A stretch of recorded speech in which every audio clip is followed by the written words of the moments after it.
لە هەرێما کوردستانێژی دەبیرئانینا 117 ساڵیا ڕۆژنەمەوانەیە کوردی نێرینên جدا لەسەر ڕەوشە ڕۆژنەمەوانیە ئێرۆیە هەرێما کوردستانê û ئاوایê سەردەریکردنا ڕۆژنەمەوانان û saziyan ragihandinê tevî pêşhatan tê guftogû kirin.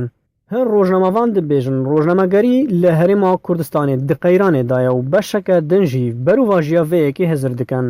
Her wiha him berpirsyarên herêmê jî behsa rojnamegeriya Kurdî kiriye û dibêjin di demên derbasbûyî da bêtaybetî li ser dema pelamardana çekdarên Daişê ji bo ser Herêma Kurdistanê bêdihan helayên cida bi sersaziyan ragihandinê û rojnamevanan derbas bûne ku beşek ji wan zirar ji bo ser prosesa serbazî û barê asayîşa welat hebûye û ta îro jî helayên han her berdewam in.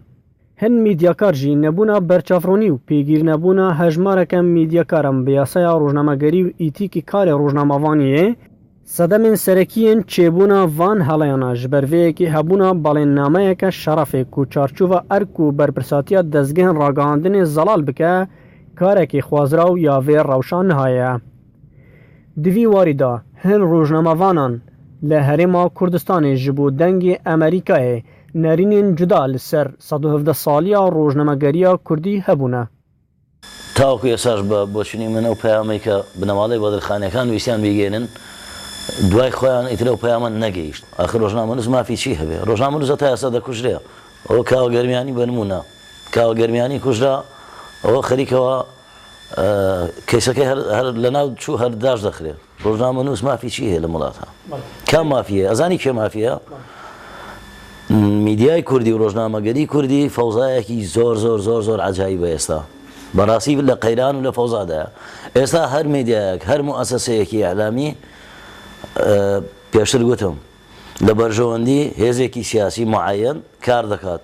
هیچ پەیامێکی نیشتیمانی نەتەوە یەک. ڕۆژنامەنووس هەبووە لە ڕێی شاشەکەیەوە لە ڕێی ناوەندی ڕاگەیاندنەکەیەوە خزمەتی بە داعش کردووە. پێوتۆ تێدی سەعات ئەوەنە دەقەی ئەوەنە فڕۆکە زنجەکانی هەوپەیمانان دێن بردومانتان دەکەن.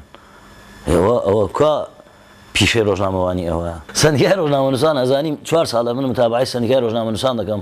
سندیکایەک بەس خەریکی سەفەرە، بەس خەریکی ئیفادە. سندیکا بەتەنها بە بەیاننامەیەک دەیە گزارش لە ڕۆژنامەنووسان بکە. ئەس وەکو میدیاکارێک ماوەی زیاتر 19 ساڵە ڕاگەهاندنا کوردستانێدا خزمەتی دەکەم. ئەف میدیاک و نها ئەم بینین بەردەست چەندین قناتێ جدا جدا مەهەنە نەشاینە خول ژێر باندوورا وێ تێگەهێ پارتیاتی خڕزگار بکەن. بوو نمونە ئیرۆ هەرێما کوردستانê li jêr qeyraneka pir metirsidar dabû ku şerê rêxistiya teroristiya dewleta îslamî ser beşê başûrê Herêma Kurdistanê hate sepandin. Bêguman medya Kurdî neşiya wekû pêwîst wekû peyamekê giştgîr neteweyî niştîmanî xwe li wê qeyranê bikete xudan.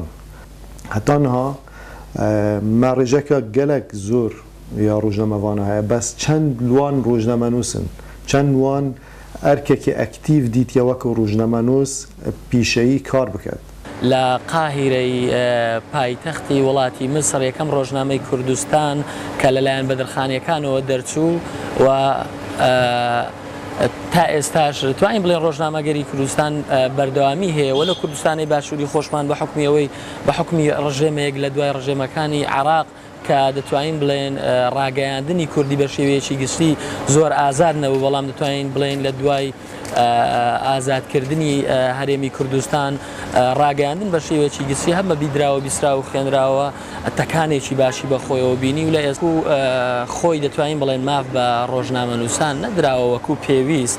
لە ئێستادا داوا لە حکوومەتی هەرێمی کوردستانەوە داوا لە پەرلەمانی کوردستانەکەین کە یاسایەک دەربچێتن بۆ زیاتر پاراستنی ڕۆژنامەنووسان هەروەها بۆ باشترکردنی باری گوزەرانی ڕۆژنامەنووسان چکە ڕۆژنامەنووس تەنها کارەکەی قەڵەمە بەڵام لەو ئانووسات و بارودۆخەدا لە پشتی قەڵەمەکەیەوە دەبێت دوو کاری دیکە بکاتن ئەگەر لەوانەیە تەنها قەڵەمەکە گزارشت لی نەکاتنەوە شایستە نەبی بۆی.